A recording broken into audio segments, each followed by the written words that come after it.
what would you say to someone who's thinking like, why would I even want to look at my past? It was painful. I forget that. I guess when Yeah. is it an issue? hmm I think it's always an issue in Mm, some ways. I think that, there's some people talk about as reliving.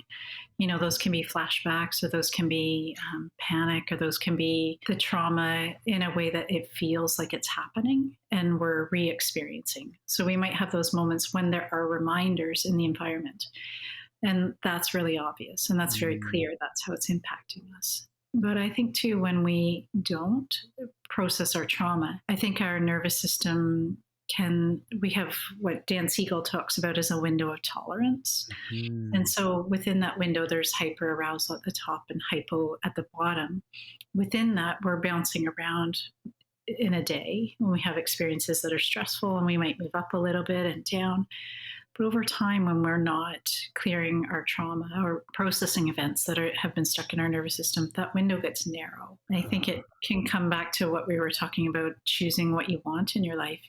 If over time your window gets more narrow and narrow, the choices we make in our future, the choices that we make, how we might decide to make new friends or connect with people or try something different as we get older, our capacity to do that, to handle the stress and to mm, make choices that continue to sustain our life and create joyful life get mm. more narrow. So I think whether we're feeling it in the moment and feeling those relivings and those reminders, or making less choice, that less capacity to enjoy life. I think it's Mm. really important that we address our trauma. Hmm.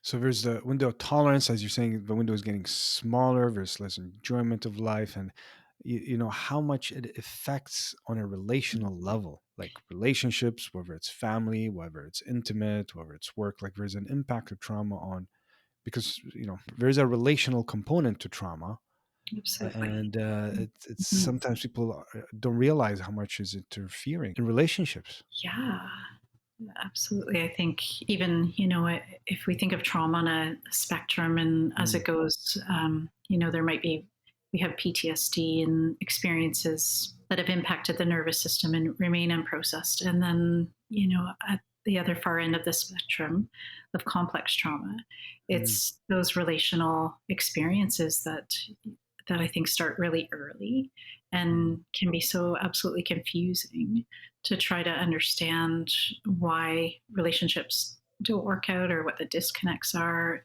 because of mm. how cumulative it is and how complicated it can get when trauma is unprocessed.